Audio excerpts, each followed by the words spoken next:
Muy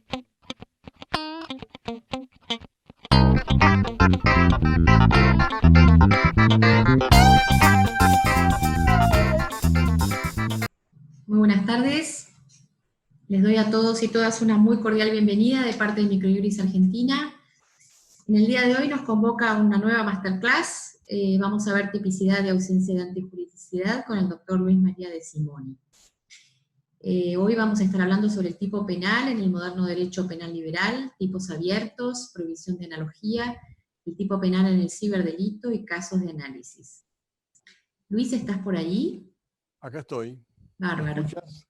Te quería escuchar, a ver cómo se escuchaba y cómo te veía. ¿Cómo estás? Muy bienvenido. Todo bien, muchas gracias. Gracias por la invitación. Vamos a contarles, para quienes no te conocen, que, bueno, sos abogado de la UBA, docente investigador, doctor en Derecho y Ciencias Sociales, has sido rector de la IUCFA, doctor en Derecho y Ciencias Sociales, perdón, eso ya lo dije, director de la Maestría Internacional en Ciencias Criminológicas y Forenses de la UCES, hasta el presente, ¿no? Desde el 2006 hasta el presente. Codirector del Máster Internacional en Convenio con la Universidad La Sapienza de Roma, expositor en distintos cursos y prácticas en el ámbito penal, procesal penal y derechos humanos a nivel nacional y en el extranjero. Autor de numerosos libros, ponencias y artículos científicos que fueron publicados en Argentina, España, Italia, Uruguay y Brasil. Investigador en delitos complejos y crimen organizado. Muy bien. Muy bien. Muchas gracias, señora directora. Gracias a todos los concurrentes que se conectan. ¿Se me escucha bien? Sí, muy bien. Bien. O sea, el título va a ser una parte, porque después voy a agregar otras partes que son importantes porque seguramente con los que se conectan, los que han concurrido virtualmente, conocen lo que es la tipicidad, la antijuricidad. O sea que vamos a hacer un pequeño pantallazo sobre esos conceptos, así como en la reunión anterior hicimos unos pantallazos sobre el tema procesal penal, los principios, y que ambos tienen que ser trabajados al unísono o conjuntamente, ya que los defensores tienen que trabajarlo de forma conjunta como todo operador de la justicia.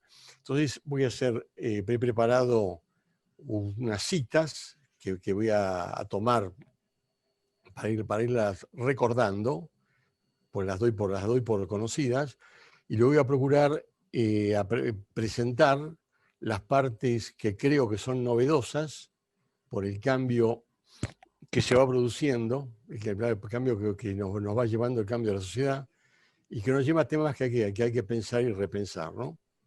Porque una cosa es la norma y el deber ser, y otra cosa es el ser cambiante. Eso nos lo enseñó Goldschmidt allá en la UBA, para los que lo hemos conocido, a Goldschmidt, con la doctrina trialista, y en el cuanto la norma tiene que ser luego acorde a un marco sociológico. No decía que el marco sociológico debía ser cambiante, era cambiante, en realidad es cambiante, y eso nos obliga a tener otros aspectos que antes no teníamos en cuenta. Como dije en la reunión anterior, nos manejábamos con hecho y norma, y hoy nos tenemos que manejar con hecho, norma, el aspecto sociológico, los cambios, y ver eso cómo se compatibiliza. Consecuentemente, creo que una novedad para decir es que hay que trabajar el tema jurídico, el tema normativo, normológico, hay que trabajarlo conjuntamente con los cambios criminológicos y sociológicos, conjuntamente con el tema del aspecto criminológico e interdisciplinario. Recuerdo, para decir un comentario así anecdótico, que al principio de mi carrera, hace 40 y tantos años, 45 años, con algunos abogados que eran popes en su momento, pensábamos qué importante hubiera sido trabajar los temas interdisciplinares, porque realmente nos faltaban herramientas de medicina legal, de psicología, de psiquiatría, antropología, un montón de elementos criminalística, que hoy los estamos manejando desde hace 14 años en esta carrera que tú has mencionado y que creo que sería importante, aunque sea que microjuris en esta tarea, en esta labor que me ha pedido, me ha encomendado y que me es muy grata, que trabajes desde ese lugar para poder transmitir los conceptos liminares que después los profesionales pueden llegar a profundizarlos en la medida de los intereses profesionales.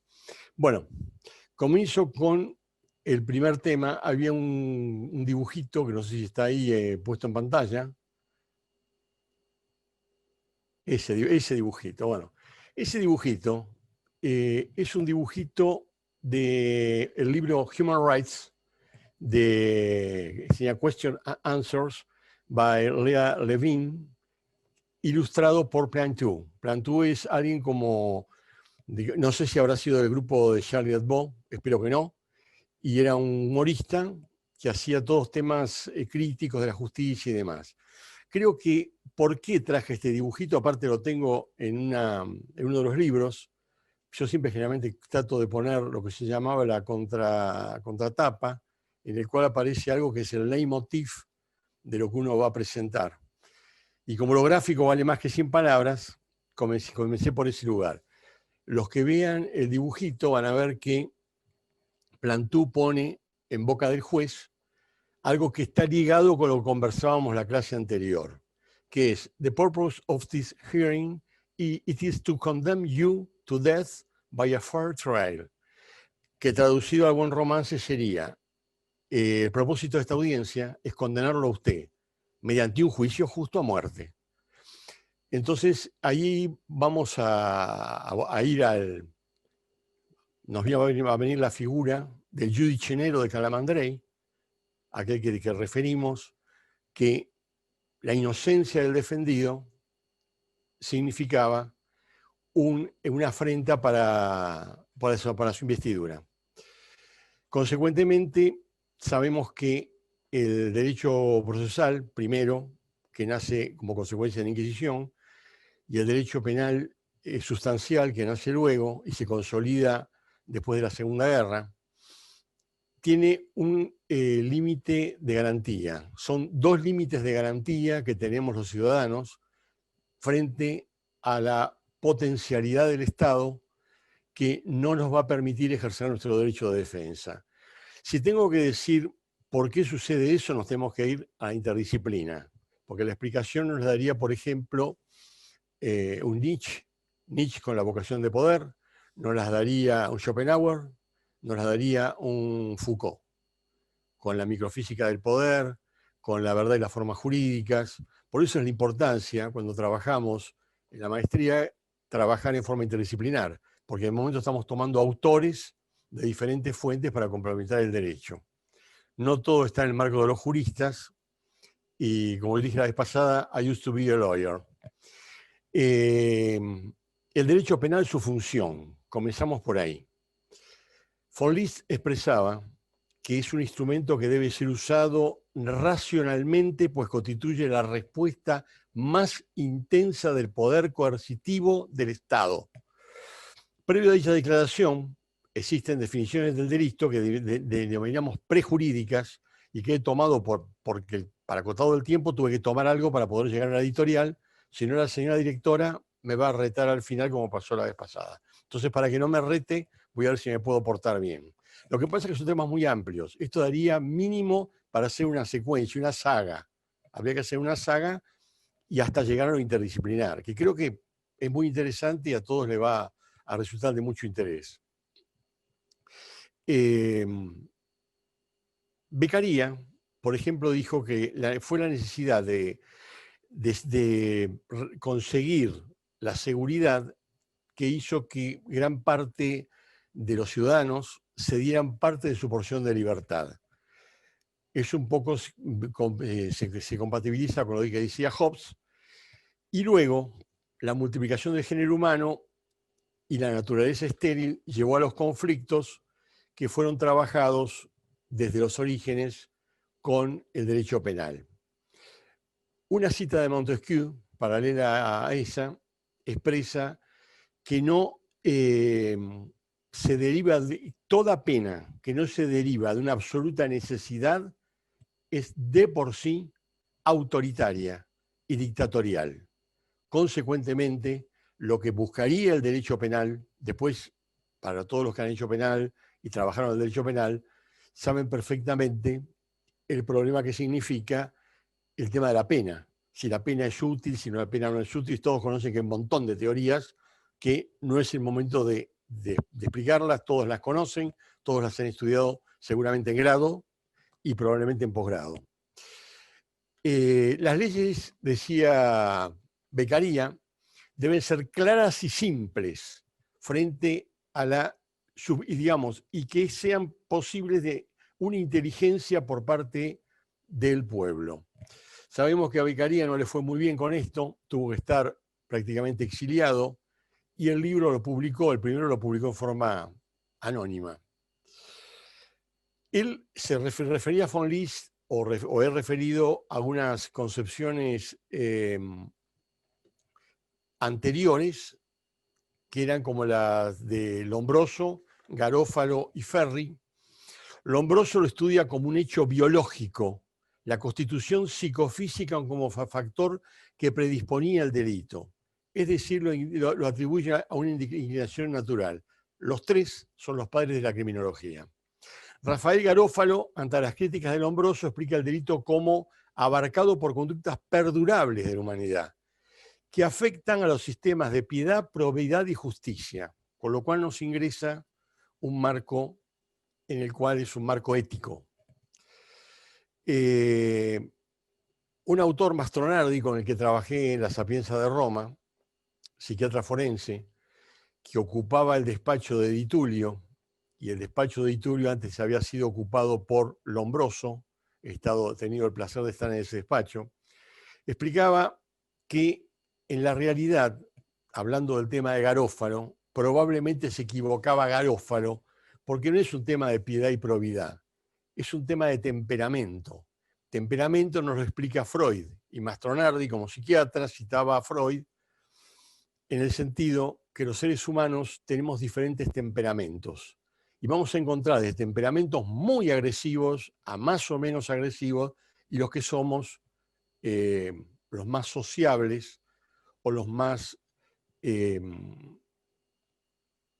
hábiles o posibles para estar en un marco social. Lo que se pretende, o se pretendió, desde la sanción, desde el derecho penal clásico, retributivo, se trató de controlar ese temperamento violento. Mastronardi decía algo que era muy interesante, porque utilizaba también la biología, y decía que era como la teoría de le cucciole. ¿Qué son le cucciole? Le cucciole son los cachorros. Entonces lo explicaba como ejemplo. Le cucciole, hay un cachorro que es muy, muy agresivo y otro que es muy pacífico. Dice, todas las criaturas humanas, todas las criaturas de la naturaleza, los humanos también lo somos, tenemos ese temperamento al que aludía Freud. Y ese temperamento, en un arco iris de posibilidades, nos va a llevar a situaciones de violencia o situaciones de piedad o probidad, como diría Garófalo. No es solamente ahí. Garófalo olvidó el aspecto temperamental de los individuos. Después será temas de otros debates interdisciplinares, si con las penas podemos controlar los temperamentos. Delitos, según Enrico Ferri, son aquellas acciones punibles determinadas por móviles individuales y antisociales que turban las condiciones de vida y contravienen la moralidad media de un pueblo en un momento dado. ¿Qué problema nos presenta Ferri? Que al hablarnos de una moralidad previa, nos está introduciendo en un tipo abierto. Es lo que luego, en la técnica, se va a llamar un tipo abierto. Porque, ¿cómo definiríamos una moralidad media? ¿Qué es una moralidad media? Sabemos perfectamente en sociología que la moralidad cambia de etapa a etapa y cambia, digamos, en base también a las sociedades y las culturas. Llegamos a Franz von Liszt, 1881, en pleno auge del positivismo liberal, que diseñó la teoría del delito. define al delito, ahí vamos, la primera definición técnica, como el acto humano típico, antijurídico y culpable y sancionado por una pena. Dentro de la teoría del delito ya nos adentramos en las partes que son los pilares. La tipicidad es la coincidencia entre la actividad del autor y la descripción de la misma en la ley. Tiene que encuadrar la conducta prohibida con la figura.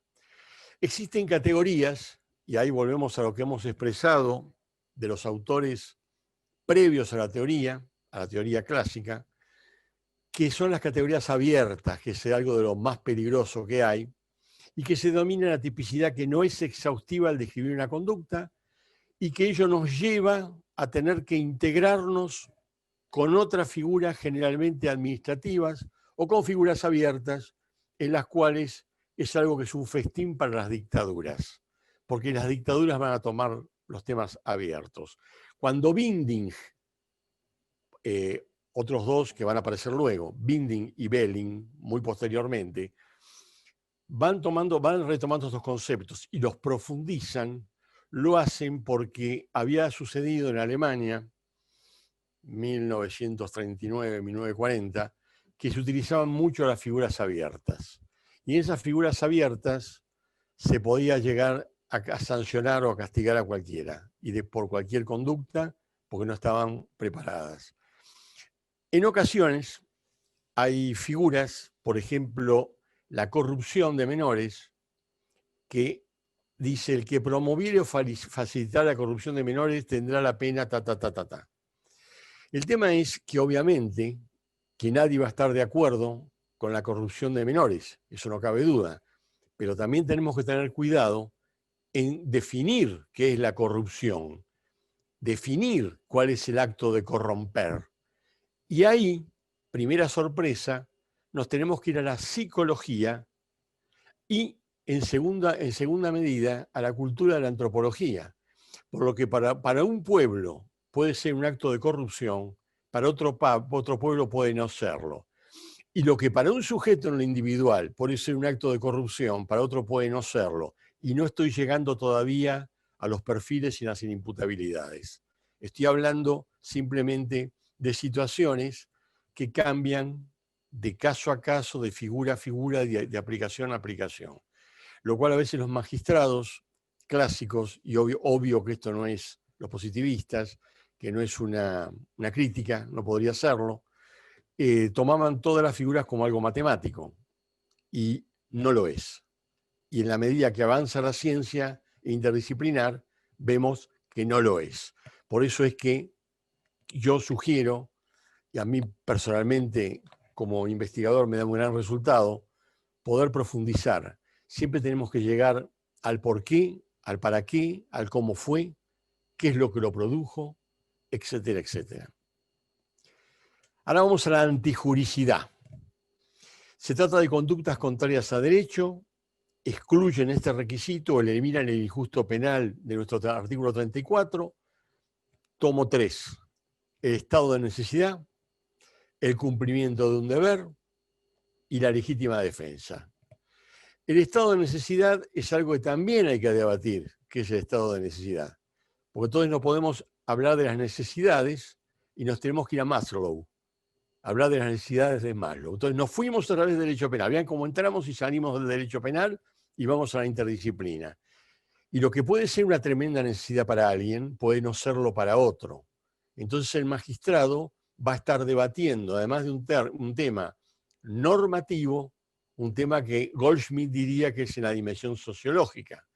Y de esa aplicación normativa a esa explicación sociológica, vamos a llegar a ver si la aplicación diquelógica es correcta o incorrecta. Digo, lo diquelógico todos recordarán que viene de dique, justicia, sería la aplicación justiciera o justa o más justa de una conducta aplicada y un juicio que se va a resolver. Vidar Campos, que lo seguía a Goldschmidt, era, digamos, un seguidor de Goldschmidt, sostenía exactamente lo mismo.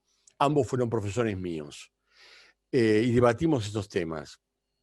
El cumplimiento de un deber nos va a llevar a problemas muy complejos, muy discutibles.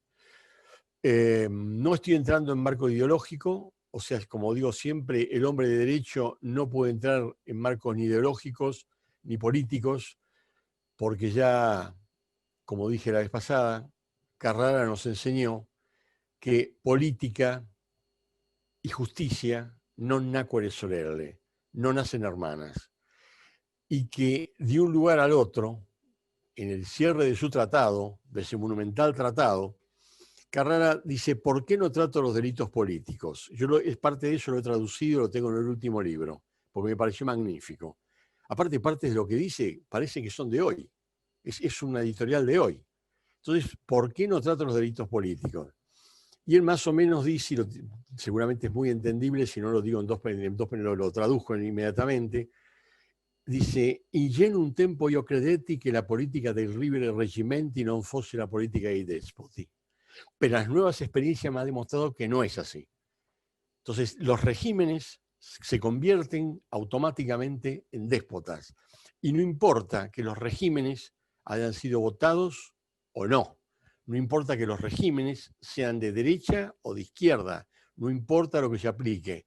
El derecho perece frente al marco político, a la relatividad política. O sea, sería en latín el famoso Vox Populi Vox Dei, que es algo muy, muy erróneo, porque una mayoría puede no tener razón y una minoría puede tener razón. Además, en un Estado de Derecho deben respetarse mayorías y minorías. Carrara se refería a eso y decía básicamente, tomando ejemplos de su época, hablaba de la Revolución Mexicana, si mal no recuerdo, y de algunos otros ejemplos históricos, y él decía claramente, bueno, podemos decir que esto ha sido justo, podemos decir que estos hombres que han ido a la prisión o han sido ajusticiados ha sido justo. Entonces dice, no me voy a ocupar de esto, cuando la política entra en el templo de la justicia, questa fue su favorita, con lo cual, si entra la política en el templo de la justicia huye. Y dice, depongo la pena y finisco el mío tratado. Y lo termina así. Es algo maravilloso porque aparte Carrara, además de ser magistral, o sea, creo que los dos más grandes del derecho históricamente serían Cesare Beccaria y Francesco Carrara. Después fueron apareciendo los demás. Pero así como en el derecho procesal, dije la vez pasada, Framarino de Malatesta, Carnelutti y Calamandrei. O sea, tres muy grandes de los italianos. La legítima defensa es algo que va a producir, y el cumplimiento del deber, dos temas muy complejos, y lo estamos viendo hoy, con casos que se producen, lamentables. Y bueno, ¿cuándo se defendió? ¿Cuándo accedió a la legítima defensa? Si es cumplimiento de un deber, si se cumplió bien el deber, no se cumplió el deber, hubo exceso en el cumplimiento del deber, y ahí tenemos todo un marco que el defensor o el Ministerio Público van a tener que trabajar para poder llegar a colocarlo en su exacta proporción. Llegamos a Carrara. Carrara, en su definición prejurídica, una de sus primeras definiciones, lo define, lo estoy leyendo la definición porque ya no cito de memoria, aparte no tiene sentido citar de memoria, porque uno puede hacer que un autor diga otra cosa. Infracción de la ley del Estado promulgada para proteger la seguridad de los ciudadanos, resultante de un acto externo del hombre, positivo o negativo, moralmente imputable y políticamente dañoso. En políticamente dañoso, con todo el respeto por Carrara, que es uno de mis ídolos, yo creo que acá el maestro entra en una contradicción en sustancia, porque él mismo dijo que derecho y política no nacen hermanas. Entonces, si está diciendo políticamente dañoso, yo diría que ahí ya tenemos una definición muy compleja que daría apertura al tipo penal abierto, que él no lo trabajó, y vinieron muy a posteriori con los alemanes. Yo lo becaría al decir que las leyes tienen que ser claras y precisas, estaría balbuceando el tema del tipo penal abierto y la claridad de las leyes. Carrara no lo asociaba a una conducta, sino a la lesión de un derecho por vía de acción o omisión, y lo asocia con la colisión de la ley. O sea que evidentemente era un positivista. Delito según Carrara, existe que el acto constitutivo del delito debe ser moralmente imputable. Segundo problema, al decir moralmente imputable, porque la moral y el derecho van por dos carriles. Ya Sebastián Soler nos explicó claramente que el derecho penal es el mínimo de ética exigible. Si es el mínimo de ética exigible, no sería moralmente imputable. Sería moralmente imputable de acuerdo a una tipicidad en un tiempo dado.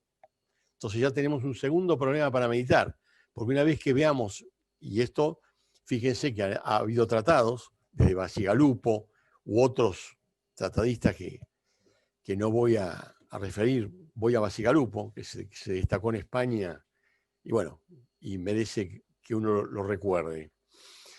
La fórmula políticamente dañoso persigue aclarar la idea contenida en la definición, con las palabras la seguridad de los ciudadanos. Carrara decía que lo que se buscaba con el derecho era la protección de las buenas gentes. Era la protección de las buenas gentes, que serían los ciudadanos. Es un tema que hoy estaría en crisis porque cambió la dimensión sociológica, por eso va a ir en la otra parte. El delito como fenómeno social, y acá empezamos. El delito como fenómeno social, otra categoría de los delitos legales o de creación política, que son los delitos contra el Estado. Resistencia o ataque a las manifestaciones del poder, atentado y resistencia a la autoridad, contrabando, estados de la tranquilidad pública, a los derechos políticos, el culto, etc. Hay que agregar crimen organizado, trata y narcotráfico. Delitos, los primeros no muy complejos, los segundos y terrorismo, y los otros muy complejos. Consecuentemente, ahí lo que nos tenemos que pensar, y si ahí se van a aplicar las normas del derecho y las garantías, o en un delito, como se decía antiguamente, lo decía la Inquisición, de extrema peligrosidad, si se seguían aplicando todas esas garantías, o las garantías individuales cedían. Es un tema que se repite en el tiempo, y la vez pasada lo dije, que pasó con el tema de las Torres Gemelas. En el caso de las Torres Gemelas, Donald Rumsfeld asesoró prácticamente hacer una inquisición de tiempos modernos, y en esa inquisición, con las personas que fueron trasladadas a Guantánamo, no se aplicaron las reglas del derecho. Para cerrar, el principio de legalidad. Las leyes se suponen conocidas por todos, lo que es una falacia, pero el principio es que la ley tiene que estar tipificada y contenida en una norma. De lo contrario, afectaría algo muy conocido, garantía constitucional de la mayoría de los regímenes constitucionales modernos, que es el nullum crimen, nulla pena. Consecuentemente, hasta acá, no sé cuánto tiempo me llevo para ir a la otra parte. Media hora. Luis, te hago una consulta, porque el PowerPoint quedó congelado en el primer slide. No sé si... Es lo que dije. Es más o menos lo que dije. Si no, después lo mando. Sí, lo vamos a mandar. Lo vamos a mandar porque no se pasaron los slides.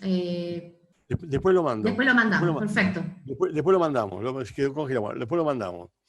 Bueno, ahora vamos a darle un poco más de complejidad a la situación. Vamos a darle un poco más de complejidad. Si estamos pensando en un marco, y recordemos que Goldschmidt hablaba de la dimensión sociológica, y la dimensión sociológica ha cambiado. La dimensión sociológica está en crisis. Consecuentemente, vamos a encontrar, he tomado cuatro personajes, porque lamentablemente tengo que ir a la criminología, porque de lo contrario va a suceder que determinados colegas o determinados profesionales nos van a discutir el positivismo, nos van a plantear desde un minimalismo, nos van a plantear una justicia no retributiva, restaurativa, una justicia mínima, Y al plantearnos todos esos mecanismos, entonces todo lo que hablamos de tipicidad, por eso en algún momento yo creo que es muy necesaria, si las normas no son buenas, hay que adecuarlas, será el legislador quien las adecue. El problema es ponerse de acuerdo en los códigos, cuando hay aspectos políticos de por medio, pero lo real es que la norma tiene que existir, porque lo contrario estamos en los tipos abiertos y perdemos el marco de libertad. Barata, por ejemplo, decía, en el caso de la criminalidad, tomé una nota de parte de una conferencia de él, dice que está la teoría de las subculturas que no han reconocido la percepción de ciertos grupos como criminales del punto de vista de una sociedad sobre ciertos grupos que no son criminales sino subculturales. No son criminales sino subculturales. Y esa percepción hace que esa sociedad, siendo subculturales, los controle mediante el derecho penal. Con lo cual el derecho penal no sería lo que pensaban los clásicos, en el sentido de estar para la protección de las buenas gentes, como diría Carrara.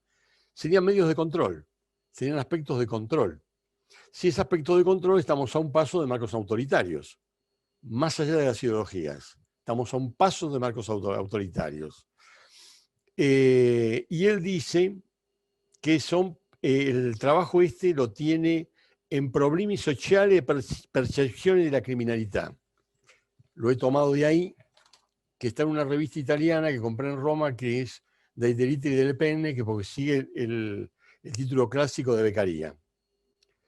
Luego, Luc Hulsmann y Bernard de Celis, en Peines Perdus, perdón por mi francés, no lo tengo, Peines Perdus, me podía ayudar la señora directora, hablan de abolir el sistema penale. Con participación de entrevistas a autores como Barata, en ese trabajo, se dice que en una pregunta que se formula, a él se le formula, si realmente no basa sus teorías en Kropotkin, Proudhon y Stirner, y si sus antecedentes anarquistas no los influyeron. Textualmente repite Barata, tengo la cita. Dice, in effetti, lo digo en italiano y lo traduzco, in effetti riconosco senz'altro il legame col pensiero anarchico. L'ipotesi è che lo stereotipo di un criminale corrisponde a individui appartenenti ai gruppi sociali più svantaggiati. Traducción, en buen romance. En efecto, reconozco sin lugar a dudas una ligación con el pensamiento anárquico que tiene él, y la hipótesis que el estereotipo de un criminal corresponde a individuos pertenecientes a grupos sociales más desventajados. Entonces, sería que tenemos que decir que el derecho penal debe ser dejado de lado. Lo dicen muchos abolicionistas. Ahora, si el derecho penal debe ser dejado de lado, yo pregunto, ¿qué otra herramienta? Porque yo creo que la crítica a los abolicionistas, con los que me he cruzado en conferencias, está muy bueno. Sí, evidentemente hay un marco de poder, ya lo dice Nietzsche, lo dice Foucault, lo dicen muchos autores ajenos al derecho, que a veces son estos autores que cita Barata y que le citaron en la conferencia, ajenos al derecho. Consecuentemente, ¿tenemos que abolir el sistema penal? ¿Puede una sociedad vivir sistema penal? Podría ser.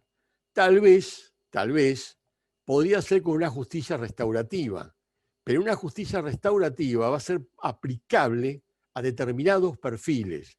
Consecuentemente nos tenemos que ir a psicopatología, nos tenemos que ir a psicología, porque individuos de determinados perfiles no van a aceptar el marco de socialización, por muchas razones que ya sería tema de otra conferencia que la señora directora está planificando, que es tomar derecho penal, y ahí voy a trabajar, voy a utilizar trabajos que he aprendido en la interdisciplina, tocando un poco con base que me van a pasar los asesores, trabajando el tema perfiles, para demostrar que a determinados individuos, lamentablemente, tenemos dos opciones.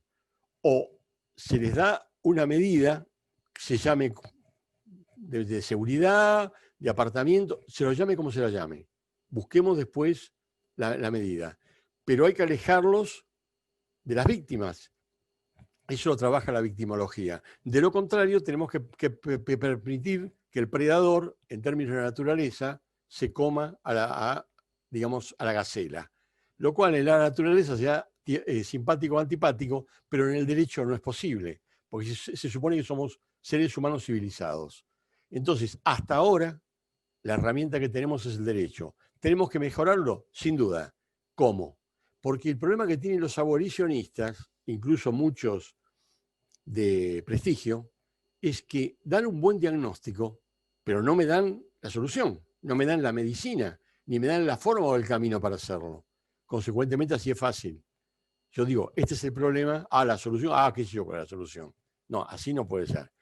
Otro autor, Pavarini nos trae más problemas, porque nos trae un problema sociológico y ya vinculado con el marco marxista, porque habla de que tiene el ligamen con el marco marxista, el marco de producción, que es otro problema, porque Marx jamás habló de derecho penal. Él indicó un problema del capital y de la acumulación del capital. Pero entonces pensar que los que son personas desventajadas en términos de barata, sumado a un marco económico, en términos de Pavarini, hay muchos más autores, sumado a un marco en el cual Bernard de Celis nos dice que esos hombres sería una injusticia que la sociedad los ponga, digamos, fuera y no les permita, y encima los pene. Esto en un momento yo estaba en un congreso en Estados Unidos y sorprendió cuando un académico dijo que Bill Clinton, que no puede ser acusado de marxista, Bill Clinton le dijo al Senado que en realidad, si un hombre está fuera del mercado y no tiene, fuera del mercado, fuera del sistema, y el sistema no le provee soluciones, ¿qué sentido o qué posibilidad tiene, digamos, ese mismo esquema excluyente de aplicarle un derecho penal, de aplicarle un derecho represivo? Consecuentemente, en esta obra de Pavarini, y ya voy acercándome al cierre, por si hubiera preguntas en el chat, él dice que una política criminal, es textual lo que dice en su libro Control y Dominación, y hay otro que habla de fábrica y cárcere. En Control y Dominación dice, una política criminal de tipo sanguinario a través del exterminio se había buscado para contener la excedencia de marginales, que fue una reacción que se produjo cuando niveles de fuerza de trabajo eran superiores a la mano de obra residente. Lo liga con una modificación del trabajo en que él explica que en los orígenes eran esclavos, luego semiesclavos, después operarios mal pagos y finalmente outsiders, con los famosos 90 outsiders. Bueno, hasta acá llegamos a esto, entonces yo me voy a la última cita. ¿Estoy en tiempo, señora directora? Voy a la última cita y ahí depongo la palabra, no le pongo la pluma. Así no se van ni se aburren y se van con el concepto. Francisco Muñoz Conde, a quien conocí en varias conferencias por España, Francisco Muñoz Conde, nos trae otra novedad que pasó después de las Torres Gemelas y otros autores más, pero lo tomo a él, de nuevo sobre el derecho penal del enemigo. Entonces, hablando de un derecho penal aplicable a ciertos individuos exclusivamente. Y en parte de este libro, que tiene razón, sí, evidentemente es un riesgo que se aplique un derecho de excepción, porque hoy se lo van a aplicar al terrorista, mañana se lo van a aplicar al individuo que está fuera del mercado en muchos aspectos, después se lo van a aplicar a la persona por un marco sanitario, y ahí no me extiendo, a nivel mundial, por un tema sanitario. Y la restricción de libertades siempre debe ser la última ratio, siempre debe ser la última ratio, y nosotros como hombres de derecho tenemos que estar siempre apostando a la libertad, más allá de la política. No nos podemos equivocar en eso, porque somos hombres de derecho. Tenemos que buscar que el derecho mejore, que sea interdisciplinar, que se apliquen las mejores herramientas y que es la única forma de avanzar. Estoy convencido de eso, no veo otra forma. Lo que dice, como buen abolicionista, minimalista, porque van mutando, lo que dice el profesor Muñoz Conde, con quien he debatido, y que uno de mis libros de hace 10 años me hizo una crítica cordial a ese libro. Yo esperé 10 años y en 10 años se la contesté. Y voy a cerrar con la respuesta a lo que dijo Muñoz Conde y lo que yo le respondí. En el cual Muñoz Conde, yo le pongo en esta parte del libro, en el cierre, un distinguido, lo voy a leer, distinguido académico español a quien cito y leo, porque lo reconozco, lo leo y lo reconozco, reconoce que una seguridad cognitiva total nunca puede ser garantizada por ningún sistema, sea del tipo que sea. Podrá haber niveles mayores o menores de seguridad. Y de lo que se trata es de determinar cuándo esos niveles son compatibles con el ejercicio de los derechos fundamentales. Hasta ahí nadie puede no estar de acuerdo. El equilibrio entre los dos polos es difícil y siempre se encuentran en tensión. Pero si, como sucede en momentos de crisis, ya dije, cualquier tipo de crisis, ya la referí, cualquier tipo de crisis, la balanza se inclina descaradamente y sin ningún tipo de límites a favor de la seguridad cognitiva, la consecuencia inmediata será la paz, pero la paz de los cementerios. Yo agrego, bellas palabras las del distinguido profesor, como nos ha sucedido en todas las conferencias que nos hemos encontrado. Sin hablar del dislate del derecho para enemigos y el desconocimiento de las garantías que nadie puede consentir. Estas garantías deben tener una vigencia permanente, digo, porque es una conquista que ha costado siglos y debe ser irreversible, como lo afirmé en otras oportunidades. No hay hora para inquisiciones, no hay hora para holocaustos, no hay hora para castigos. Pero ahí viene la problemática. Pero paralelamente, porque la verdad hay que decir, lo único que no podemos decir es no decir la verdad. Paralelamente no puedo dejar de expresar que me surgen preguntas recurrentes. ¿Para quién? ¿Para quiénes? ¿En qué tiempo? ¿De qué forma? Y ahí me voy a la criminología. La criminología presenta en la actualidad el problema de psicópatas extremos, de clases marginales y clases altas, que para autores como Garrido conformarían una pandemia psicopatológica, sumado a outsiders, sumado a personas que no quieren ni van a cumplir la ley. Y ahí se equivocan los abolicionistas cuando nos hablan de siempre un derecho de clase, un derecho penal, digamos, bajo, porque digamos, el crimen organizado, un Pablo Escobar, los que siguieron a Pablo Escobar, un Chapo Guzmán, puedo hacer una cita larga, o tratantes de blancas, tratantes de armas, tratantes de digamos, lavadores de plata de terroristas, esos individuos no son de clase baja, son criminales muy peligrosos.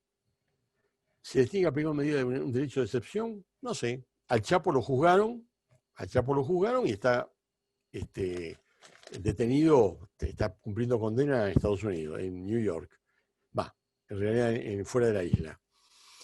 La pregunta es de esa pandemia psicopatológica en la cual abarca clase baja, clase alta, empresarios y marginales, outsiders, que muchos, que incluso Mastronardi me dice, a vos te gusta la teoría de las subculturas o la involución, yo creo que estarían en un marco de involución, en un libro que hice hace 20 años con un autores, en el que hablaba del nuevo hombre delincuente y hablaba de la teoría involutiva.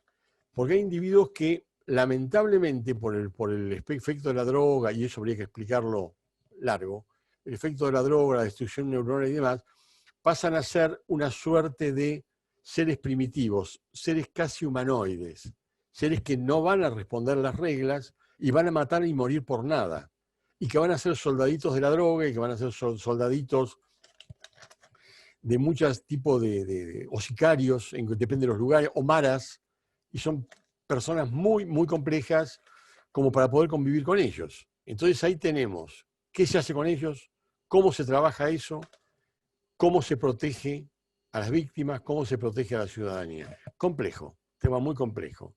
Entonces la pregunta que cierro es qué hacer con ellos, ya que no son imputables, no son inimputables, muchos no son inimputables, son imputables.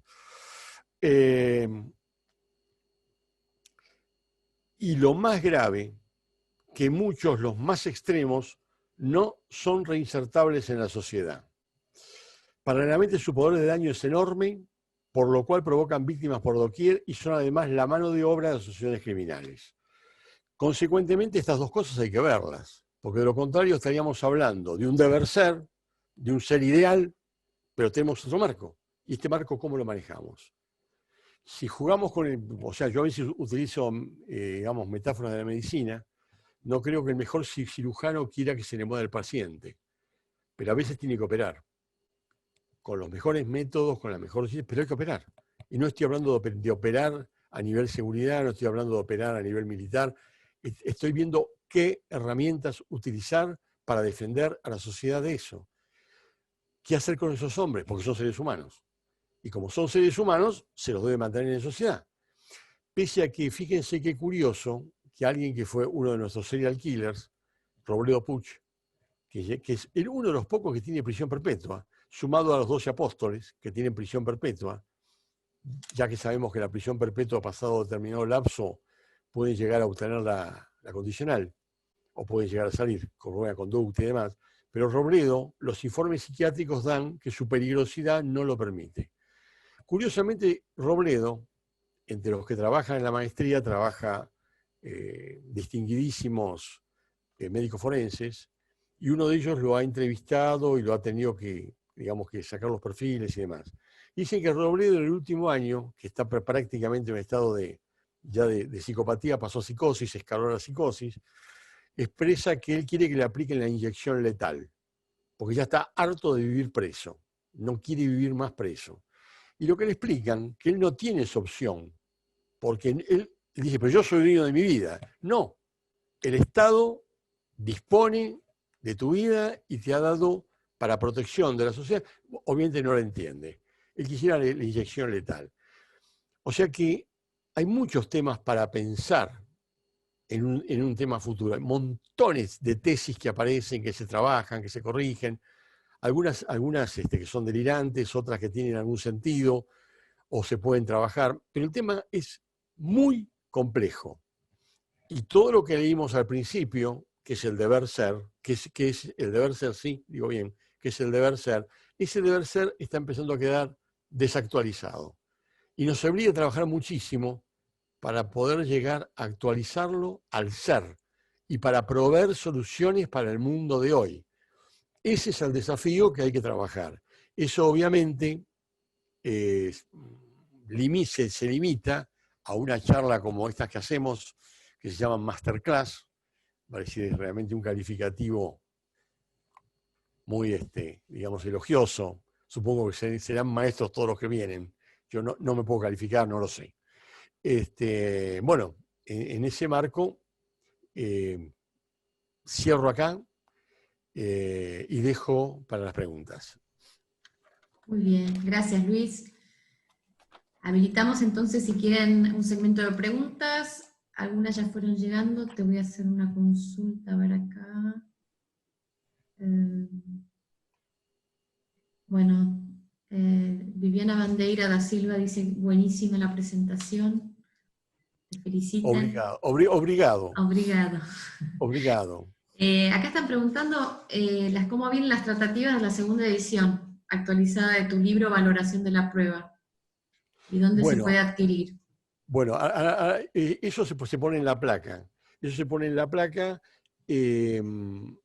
Saben que cuando salió la segunda edición, que el editor tuvo que hacer malabares, llegó el tema de la pandemia y el cierre, y se quedó con una cantidad de libros, que supongo que los quiere sacar para que venga la segunda edición.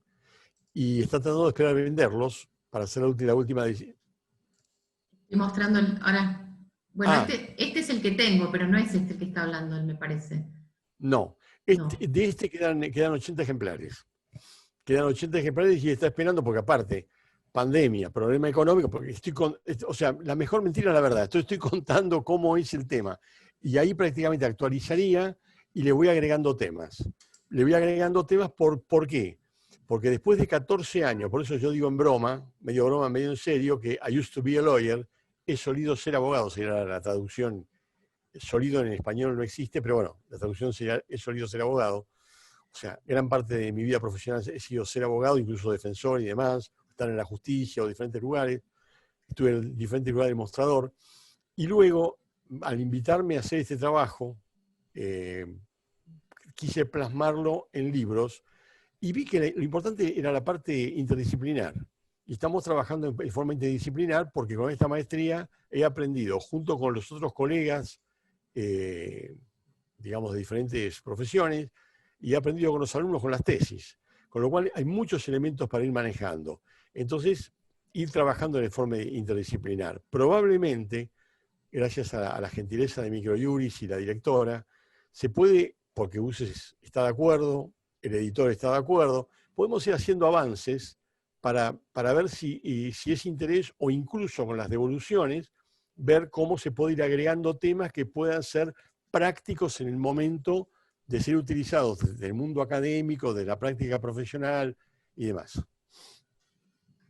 Muy bien. Voy a mostrar que lo tengo una placa por si quieren tomar nota de tus datos de contacto, ¿verdad? Sí. También. Este sería el estudio La Torre y Asociados Abogados. Exacto. Muy bien. Y... Es el equipo que me aguanta. Es el equipo que me aguanta. Bueno, y que me traen casos raros para estudiar. Y vamos a ver si tengo acá algo en el chat. A ver. Bueno, aparte del libro... Preguntan si tenés algún libro de investigación sobre prisión preventiva, tema candente hoy por exceso de prisión preventiva en tiempo, y demás cuestiones que violan convenios internacionales. Gracias. No. Dice más concreto, más de 2 años de privación de libertad aún sin condena ni juicio efectivizado. No, no tengo. Ok. No tengo porque estoy, o sea, a ver, todos estos temas netamente procesales los trabajé 10 años en la ley. O sea, era columnista de la ley y después lo trabajé en varios libros. Pero estos temas de hace 14 años hasta acá estoy en el interdisciplinario y eso lo trabaja mi adjunta, que está en la justicia. O sea que si a alguien le interesa un tema puntual, lo busco y se lo paso por intermedio de ustedes. Sí, ahora yo voy a poner el mail. Acá están preguntando cuál es la verdadera concepción que trae Gunther Jacobs acerca del derecho penal del enemigo. Carlos Brasilero, dice. No sé. Jacobs tiene una postura extrema en el cual, si la interpretamos literal, parecería ser que quiere aplicar un derecho diferenciado, o lo que Silva Sánchez dice de 2 velocidades, para determinados ciudadanos, lo cual nos pone en el riesgo, sumado conociendo la naturaleza humana, nos pone en el riesgo de ser un caldo gordo o una tentación para los autoritarios. O sea que es difícil aplicar un derecho penal del enemigo. Habrá que aplicar normas o cambiar las normas o adaptar las normas, pero nos lleva al tipo penal abierto, nos lleva a la arbitrariedad, nos lleva a temas muy, muy complejos. Nos lleva a Guantánamo, nos lleva a temas muy complejos. Ok. Bueno, eso creo que fueron las consultas. Te han estado mirando también por Facebook Live, Bueno, así que tu audiencia estuvo también repartida en Zoom y en Facebook. Bueno, si no tienen más consultas, ¿querés contarles un poquito? Estamos pensando una tercera clase para el mes de octubre. Si querés contar un poco sobre qué va a tratar.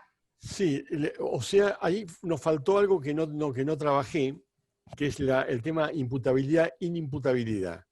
Entonces, para trabajar imputabilidad, inimputabilidad, para hacer, digamos, un anticipo, es menester trabajarlo conjuntamente con los conceptos psicológicos y psicopatológicos. Les anticipo que nosotros tenemos un sistema que ya en el mundo no se usa, imputabilidad o no imputabilidad, porque hay grados de semi-imputabilidad.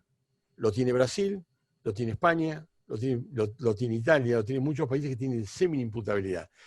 ¿Por qué? Porque depende de los perfiles, ustedes van a encontrar que el juez no puede constituirse o entender si un individuo con la fórmula nuestra comprendió la criminalidad del acto o dirigió sus acciones. Porque el comprender y el acto volitivo va a depender de su perfil y la forma en que actuó. Y si quiero ser más complicado, voy a decir que, por ejemplo, perfiles psicopáticos, lo que lo explicaría, yo prácticamente ahí me estaría tocando medio de oído. ¿Por qué? Porque mi doctorado es Derecho y Ciencias Sociales. Agarradito de Ciencias Sociales, con todas las clases que me convirtieron trabajando con investigadores en psicólogo amateur, psiquiatra no tenía que ser médico, psicólogo amateur, aprendí el tema de los perfiles. Y les puedo asegurar que es un tema apasionante y dificilísimo. Ustedes pueden escuchar o leer a un Robert Hare, a un Mastronardi en italiano, Robert Hare canadiense, pueden leer a una Barbosa da Silva de Brasil, una Barbosa da Silva, Mentes Perigosas, Mastronardi, Serial Killers, de Beyoncé, Robert Hare, Without Conscience. Es un tema apasionante porque no podemos juzgar a una persona normal. Sabemos que la psicología nos ha enseñado que normal, bueno, hay que ver lo que es el concepto de normalidad. Digamos equilibrados, con más frenos morales, frenos inhibitorios, con más empatía, con más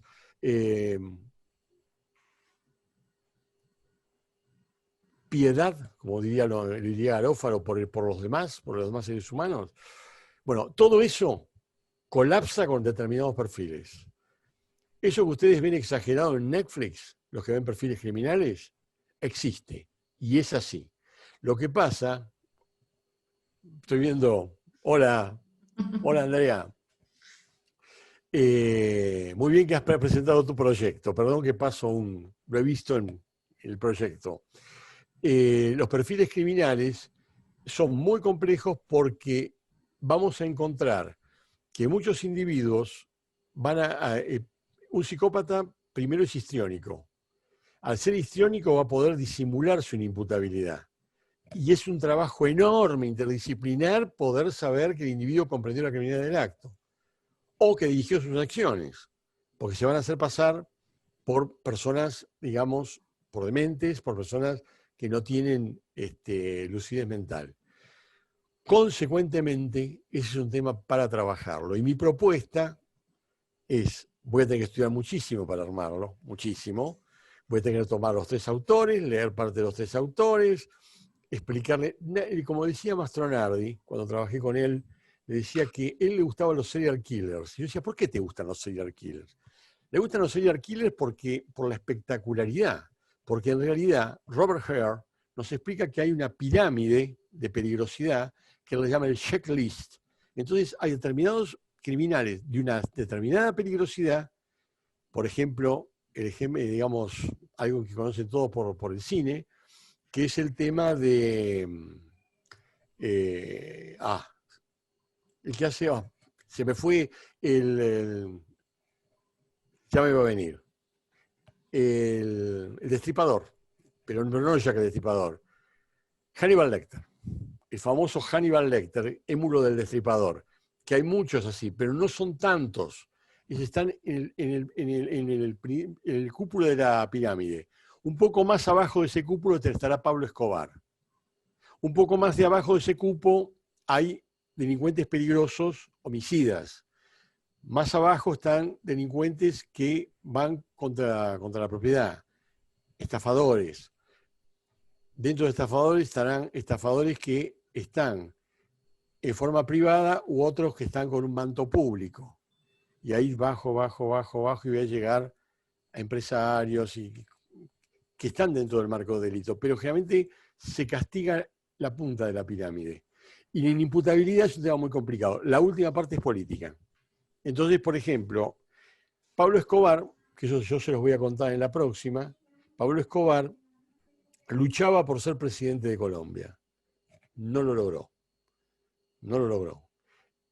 Chapo Guzmán no. Aprendió de Pablo Escobar y dijo no.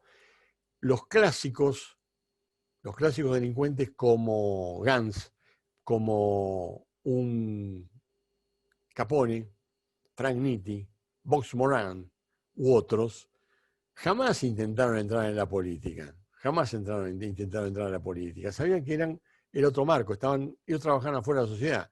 Por eso los problemas con Elliot Ness y todas esas cosas que ya ustedes habrán visto y que son reales. Obviamente, ¿qué pasó? Dijeron que Elliot Ness era corrupto. Bueno, ya sabemos cómo es. Y el padre de la mafia moderna, Lucky Luciano, el padre de la mafia, Lucky Luciano, dijo Lucky Luciano, en realidad, y a Lucky Luciano lo voy a ligar con otro, vean lo que hay de criminología para hablar. Es interesantísimo y se puede hablar horas. Porque si no estaríamos hablando de normas. Hablamos de normas y después hablamos de perfiles y hablamos de situaciones que esclarecen el marco que trabajamos. Lucky Luciano decía hay que saberse retirar a tiempo. Muchos políticos en el mundo cometen errores gravísimos, no son considerados, no sé por qué, no son considerados como perfiles psicopatológicos, tienen una exención y al mismo tiempo no se saben retirar a tiempo. ¿Por qué? Porque tienen el problema del hubris, quieren el poder. Ellos necesitan el poder. A nivel mundial, ¿eh? Un día, por ejemplo, sobre esto me acordaba de Berlusconi y tuve un dolor de cabeza cuando hablé de Berlusconi porque a muchos les gustaba Berlusconi. Bueno, tuve un problema, dije, bueno, perdón, no tengo que hablar de política jamás. Fue un comentario, digamos así, por la galería y bueno. Pero en definitiva era un tema muy complicado. Y Lucky Luciano le hubiera dicho a Berlusconi, si hubieran sido, y si lo hubiera escuchado, sabete retirar a tiempo, no hagas macanas, sabete retirar a tiempo. Con esto no quiero decir que Berlusconi sea no quiero decir nada, estoy haciendo un comentario objetivo, cada cual piense lo que cree que es, o sea, tomen vuestro criterio, analícenlo, tomen vuestro criterio. Yo no quiero no soy el dueño de la verdad, además. Otro personaje que es muy interesante, porque realmente, lamentablemente es un gran problema, porque yo soy prácticamente ítalo-argentino o argentino-ítalo, como ustedes quieran. Entonces, lamentablemente la mafia viene de allá, viene de los míos. Pese que soy del norte de Italia, pero va, de allá viene la mafia, viene de los míos. Entonces, como viene de los míos, es un gran problema. Y otro que llegó acá, ustedes saben, cuando llegó la mafia argentina, estoy hablando de 40 años atrás. Esas historias también se las voy a contar todas. 40 años atrás, cuando llega la mafia, llega a Rosario. Se establece en Rosario, no en Buenos Aires. En Buenos Aires es rechazada y se establece en Rosario. Estoy hablando del 30, me quedo ahí, me quedo en el 30. Y ahí aparece un personaje, Galiffi, Chicho el Grande, y Chicho el Chico, que era el otro Galiffi. Galiffi se enamora de Agata Galiffi, que era la hija de Chicho el Grande, amo y señor de todo Rosario. Trabajaban ya con el principio de la droga, el alcohol, la prostitución, la trata, el secuestro, la extorsión, lo que hacen los muchachos. Todo eso lo hacen los muchachos. Eso que ya conocemos tanto, ¿eh? Ya saben de qué hablo. Y en un determinado momento, hay una gran pelea entre Chicho el Grande y Chicho el Chico. Porque Chicho el Chico, que era mucho más violento, secuestra a no me voy a acordar el nombre completo, entonces no quiero errar, porque tendría que tener anotado para decirlo correcto, al hijo de un diplomático, que era el hijo de un diplomático y pariente de un ministro de General Justo, creo que era, o algo por el estilo, ese año. Cuando sucede esto, lo secuestran, no llega, en esa época piensa en las comunicaciones, no había celular, no había WhatsApp, no había nada, no llega a la comunicación y se ejecuta, le mandan creo que algo de telégrafo, y se lo pasan al que estaba en el campo, lo tenían secuestrado en una estancia, y le dicen, dijo, deshacete del chancho, soltá el chancho, y se interpretó como deshacete del chancho. Lo ejecutaron, eso provocó un escándalo, el cambio de la ley, el cambio de un montón de cosas, algo tremendo, y termina finalmente que Chicho el Grande se tuvo que ir del país, tuvo un problema gravísimo, su negocio exitoso en Rosario terminó, y cuando lo citan los jueces le dicen, bueno, pero para poder irte tenés que pactar, porque el gobierno quiere que pactes. Estamos hablando de 1930. Por favor, no nos confundamos las épocas. Estamos hablando de 1930, 1930 y pico.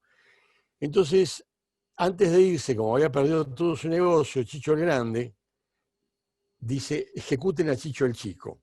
Y Chicho el Chico se entera, llega, lo va a ver y dice, ¿por qué me van a ejecutar? Y esta es la frase que la dicen ellos, está documentada, está en el Museo Policial. Dice, in questo paese non si deve rubare contro lo Stato, se debe robar con lo Stato. Entonces, bueno, se entiende como que él interpretaba que el camino era la corrupción y estar con los políticos, que el pecado de Chicho el Chico era haber ejecutado a una persona del poder y además de la clase alta que estaba en ese momento. Consecuentemente son todos temas bastante complejos para analizar y temas que es importante, porque de lo contrario estaríamos hablando de derecho penal y procesal penal cambiante, ya no es el mismo, que requiere ayornarlo, que requiere completarlo, que requiere estudiarlo de diferentes ámbitos. De lo contrario vamos a encontrar algo que dicen muchos, es un estado anómico, se dice por ahí. Los periodistas, tampoco critico a los periodistas para que no me lo llame ninguno, no critico a los periodistas, pero ellos dicen, por ejemplo, no se pueden hacer determinadas cosas. Y no se pueden hacer porque las normas no permiten que se hagan. Y hacerlo de determinada forma, estaríamos en los tipos abiertos, pero no hacerlos nos sacaría de un marco democrático. Entonces, qué difícil, qué difícil. Y el tema de la imputabilidad es un tema muy complicado. ¿Por qué a fulano lo dejaron en libertad? Y bueno, o lo fingió muy bien, o le hicieron, digamos, una pericia psiquiátrica espectacular, o lograron con los test que todo diera igual. Muy complicado, realmente muy complicado. Pero esto no, la buena noticia es que tenemos para investigar muchísimo. No nos podemos aburrir. No nos podemos aburrir. Vamos a dejar Netflix y nos vamos a sumergir en los libros. Y en los videos. O en tus clases, ¿no? Luis, o en tus clases, que es casi como un Netflix.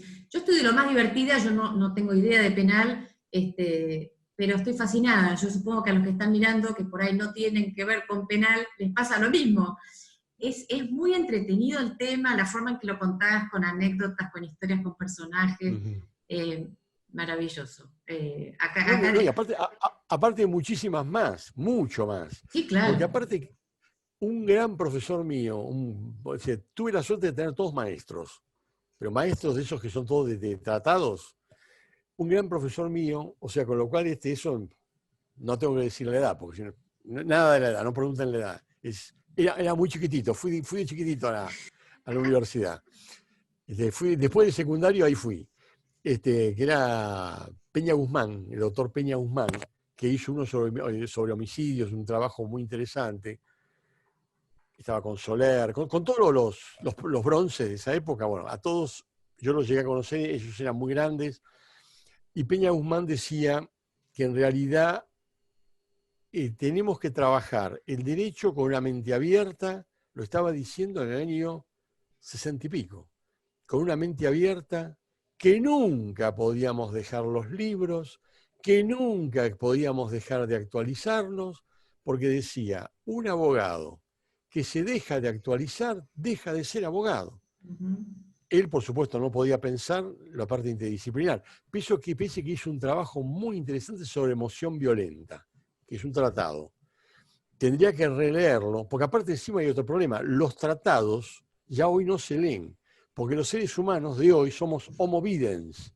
Y al ser homo videns, que ahora se nos suma por la pandemia, se nos suma a ser los supersónicos, y estamos como los supersónicos con las pantallas, homo videns más supersónicos, escribir un tratado, chau. O sea, yo los pocos libros que he hecho, digamos, muy extensos, están en la biblioteca de decoración.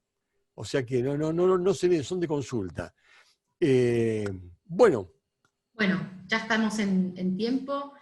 Qué buena disertación, dicen. Pensar que la historia se escribe hoy. Qué bueno que los libros no muerden. Es cierto. Bueno, yo gracias. Y lo que me agregaría es lo que digo siempre como yo digo, nossos irmãos de Brasil, con nuestros irmãos de Brasil trabajamos desde hace 14 años. Y no saben los que se han graduado y cómo estudian y demás. También con Uruguay, también con países latinoamericanos, pero los que más son dedicados son, y no estoy alabando, son los que más trabajan. O sea, también vienen argentinos, por supuesto. Pero lo importante es esto. Un investigador, que sería mi caso, tiene una sola finalidad, que le da el sentido de la misión en su vida, porque nosotros somos seres que pasamos. Como seres que pasamos, tenemos algo importantísimo, que es transmitir lo que estudiamos. Eso lo decía Carlos Colombo, a quien lo trabajé con él en la ley, Carlos Colombo. Lo decía Mario Derigo, lo decía Sebastián Soler. Sebastián Soler, si ustedes toman la primera parte de su tratado, es interdisciplinar, un monstruo. Así muchos. Lo decía Silva Sánchez, lo decían muchos profesionales de primer nivel. Con lo cual, me encantaría, sería un regalo para mí, así como la maestría, hace 14 años, han pasado casi 2.000 alumnos. En Uruguay se ha conformado la nueva policía de Uruguay, pedido por el gobierno, y tuve parte de trabajar en eso. Se ha trabajado con seguridad en Madrid, se ha trabajado en otros lugares de Europa, en Canadá, con criminólogos de Canadá. Todas esas experiencias, transmitirlas, porque no me pueden quedar solo a mí, no tiene sentido. Entonces, transmitir todas esas experiencias. Aparte de acá, yo tengo que estar muy agradecido a todos los que me siguen, pero no por narcisismo, sino por agradecimiento. Un profundo y humilde agradecimiento, porque tanto estudiar, transmitirlo, es una pasión que lo ideal es que otros compartan la pasión. Eso por una parte. Y se nota la pasión, y lo han dicho, se nota que le apasiona lo que explica, porque es muy bueno escucharlo y aprender de él, así que es así. Bueno, Luis, entonces, que sea útil, y Microunit ya está pensando un montón de proyectos y cosas muy originales, que yo estoy muy agradecido, y yo estoy para aportar y trabajar y sumar. Esa es la idea. Bueno. Cariños a todos y espero vernos muchos y más trabajando en las próximas y seguir trabajando en lo académico y que todos crezcamos intelectualmente y profesionalmente. Muy bien. Los saludo. Gracias, Luis. Muchísimas gracias. Te mando un beso. Gracias a todos por estar del otro lado. Chau. Hasta la próxima.